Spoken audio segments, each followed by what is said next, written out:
എല്ലാവർക്കും സീസൺ 1 അവസാനത്തെ എപ്പിസോഡിലേക്ക് സ്വാഗതം. നമിയെ മറീനുകൾ ഉപയോഗിച്ച് ചതിച്ച അർലോങ്ങിനെ ലുഫിയും കൂട്ടരും ചേർന്ന് നേരിടുന്നതാണ് 8ാമത്തെ എപ്പിസോഡിൻ്റെ പ്രധാന ഭാഗം. എന്നാൽ ഇത്രയേറെ അപകടകാരിയായ അർലോങ്ങിനെയും അവരുടെ സംഘത്തെയും ലുഫിക്കും കൂട്ടുകാർക്കും നേരിടാൻ സാധിക്കുമോ? അർലോങ് ലുഫിയുടെ കഥ തീർക്കുമോ? എന്തായാലും കാത്തിരുന്ന് കാണാം. എപ്പിസോഡിൻ്റെ തുടക്കത്തിൽ അർലോങ് നമിയുടെ കയ്യിൽ നിർബന്ധിച്ച് അവരുടെ ഗ്യാങ്ങിൻ്റെ ടാറ്റു പച്ചകുത്തുന്നതാണ് കാണിക്കുന്നത്. അതോടെ അവൾ അവരുടെ ഗ്യാങ്ങിൽ ഒരു മെമ്പറായി മാറും. പാവം കുട്ടി. തൻ്റെ ഗ്രാമത്തിന് ഈ ദുഷ്ടന്മാരുടെ കയ്യിൽ നിന്നും ഫ്രീഡം വാങ്ങിക്കൊടുക്കുന്നതിന് വേണ്ടിയായിരുന്നു അവൾ ഇതിന് തുനിഞ്ഞിറങ്ങിയത്. 12 വയസ്സുവരെ അവളെ അയാൾ ആ മുറിക്കുള്ളിൽ ഒറ്റയ്ക്ക് പൂട്ടിയിട്ടു. 100 മില്യൺ ബെറിക്ക് കോക്കോ വില്ലേജിൻ്റെ ഫ്രീഡം അയാൾ അവൾക്ക് വാഗ്ദാനം ചെയ്തിരുന്നു. എന്നാൽ അവൾ അത്രയും തുക ഉണ്ടാക്കിക്കൊണ്ട് വന്നു എന്നറിഞ്ഞ അയാൾ മറീനുകൾ ഉപയോഗിച്ച് മുഴുവൻ പണവും പിടിച്ചെടുത്ത് അവളെ വഞ്ചിച്ചു. ഇതിന് പ്രതികാരം ചെയ്യാൻ ലുഫി നമിയുടെ കൂടെ കൂടാൻ തീരുമാനിച്ചു. എന്നാൽ കോക്കോ വില്ലേജിലെത്തിയ ലുഫിയുടെയും ടീമിൻ്റെയും ചങ്ക് തകർക്കുന്ന കാഴ്ചയാണ് അവർ അവിടെ കണ്ടത്. ആ വില്ലേജിന് തീയിട്ട് ആർലോങ് അത് ഒരു ചാരക്കൂമ്പാരത്തിന് സമമാക്കി മാറ്റിയിരുന്നു. ആർലോങ്ങിനെ കൊണ്ട് സഹികെട്ട അവിടുത്തെ നാട്ടുകാർ കൂട്ടമായി അവിടേക്ക് വന്നു. നമി അവർക്ക് വേണ്ടി ചെയ്തതൊക്കെ അറിഞ്ഞിട്ടാണ് അവർ വന്നിരിക്കുന്നത്. ആർലോങ്ങുമായി നേർക്കുനേർ യുദ്ധം ചെയ്യാൻ ഒരുങ്ങിയാണ് അവരുടെ വരവ്. എന്നാൽ നമി അവരെ തടഞ്ഞു. അവർക്ക് അർലോങ്ങിനോട് യുദ്ധം ചെയ്ത് ജയിക്കാനാവില്ലെന്ന് അവൾ മനസ്സിലാക്കിയിരുന്നു. അവൾ ഇത് ഒറ്റയ്ക്ക് നേരിടുമെന്ന് പറയുമ്പോൾ പുറകിൽ നിന്നും ലുഫി ഇത് നമ്മൾ ഒരുമിച്ച് നേരിടും എന്ന് കൂട്ടിച്ചേർത്തു.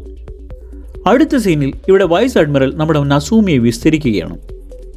കോക്കോ വില്ലേജിൽ അർലോങ് അഴിഞ്ഞാടുന്നത് വൈസ് അഡ്മിറലിൻ്റെ ചെവിയിലെത്തിയിട്ടുണ്ട്. അതിന് നസൂമി ഒത്താശ ചെയ്യുന്നുണ്ടെന്നും അയാൾ മനസ്സിലാക്കിയിട്ടുണ്ട്. എന്നാൽ നസൂമി ആവട്ടെ കോക്കോ വില്ലേജ് ആക്രമിച്ചത് ലുഫിയാണെന്ന് വൈസ് അഡ്മിറലിനോട് കള്ളം പറഞ്ഞു. എന്നാൽ ഇത് കേട്ട കോബി അതിനെ എതിർത്തു. ലുഫി അത്രക്കാരനല്ലെന്ന് കോബി തീർത്തു പറഞ്ഞു. എന്നാൽ അവിടുത്തെ പ്രശ്നം തീർക്കാൻ മൊത്തം മറീൻസും കൂടെ കോക്കോ വില്ലേജിലേക്ക് പോകാൻ വൈസ് അഡ്മിറൽ തീരുമാനിച്ചു. എന്നാൽ മറുവശത്ത് ഇവിടെ ലുഫിയും ടീമും അർലോങ് പാർക്ക് ആക്രമിച്ചു. ഇവർ ഞങ്ങളെ ആക്രമിക്കാറായോ എന്ന ഭാവത്തിലാണ് അർലോങ്ങിൻ്റെ ഗ്യാങ്ങിൻ്റെ നിൽപ്പ്. ആർലോങ്ങിൻ്റെ ശിങ്കിടികളെ സോറോയും സാഞ്ചിയും ചേർന്നാണ് നേരിടുന്നത്. ലുഫി നമിയെയും കൂട്ടി നേരെ മാപ്പ് റൂമിലേക്കാണ് പോകുന്നത്. ആർലോങ്ങിനെ നേരിടാനാണ് അവരുടെ പോക്ക്. ഊസോപ്പ് ആവട്ടെ തൻ്റെ കവണയെ മുന്നം പിടിച്ച് അവനെ കൊണ്ട് പറ്റുന്നതൊക്കെ ചെയ്യുന്നുണ്ട്. ഊസോപ്പിൻ്റെ അടി കൊണ്ട ഒരുത്തൻ അവനെ തിരിച്ചാക്രമിക്കാൻ വന്നതും അവൻ അവിടെ നിന്ന് പുറത്തേക്ക് ഓടി. എന്നാൽ അയാൾ അവൻ്റെ പുറകെ ഓടി അവനെ തുരുതുര ആക്രമിച്ചുകൊണ്ടിരുന്നു. അവസാനം ഊസോപ്പ് അവൻ്റെ മുമ്പിൽ മരിച്ചതുപോലെ കിടന്നു. അവൻ മരിച്ചു കിടക്കുന്നത് കണ്ട് തിരിഞ്ഞു നടന്ന അയാളെ ഊസോപ്പ് എഴുന്നേറ്റ് അയാളുടെ കയ്യിൽ മദ്യക്കുപ്പി നോക്കി ഒരെണ്ണം കൊടുത്തു.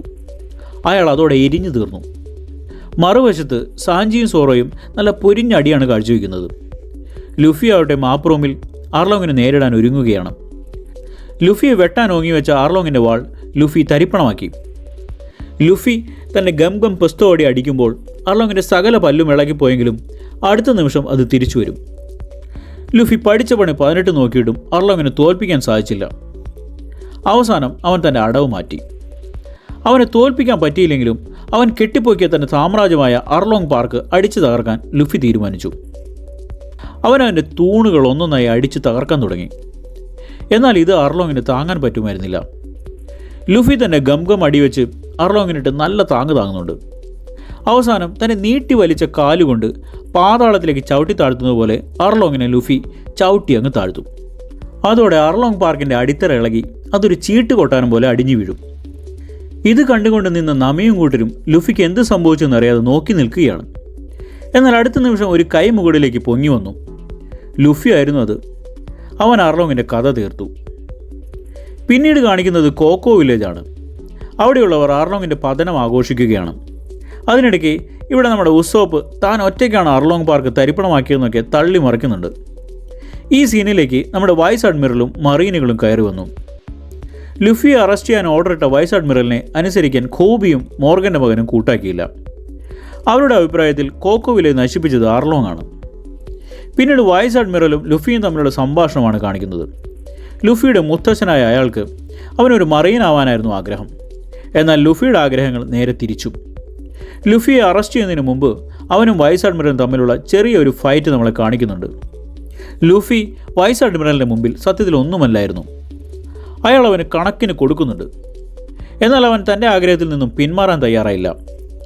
താൻ ഒരിക്കൽ കടൽ കൊള്ളക്കാരെ രാജാവാകും എന്ന് പറയുന്ന ലുഫിയെ നോക്കിയപ്പോൾ വൈസ് അഡ്മിറലിന് ഗോൾഡ് റോജേഴ്സിനെയാണ് ഓർമ്മ വന്നത്. അവൻ്റെ ഈ ആറ്റിറ്റ്യൂഡ് കണ്ടിട്ട് വൈസ് അഡ്മിറൽ അവനെ അവിടെ വിട്ടിട്ട് പോകാൻ തീരുമാനിക്കുകയാണ്. അയാൾ യഥാർത്ഥത്തിൽ അവനൊന്ന് പരീക്ഷിച്ച് നോക്കിയതാണ്.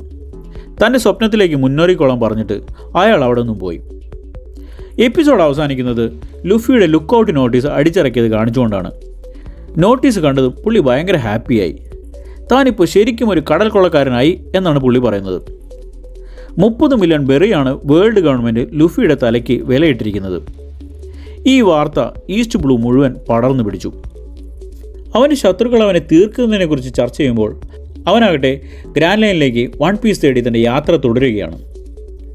ഇതോടുകൂടി ഈ എപ്പിസോഡും ഒന്നാമത്തെ സീസണും അവസാനിച്ചു.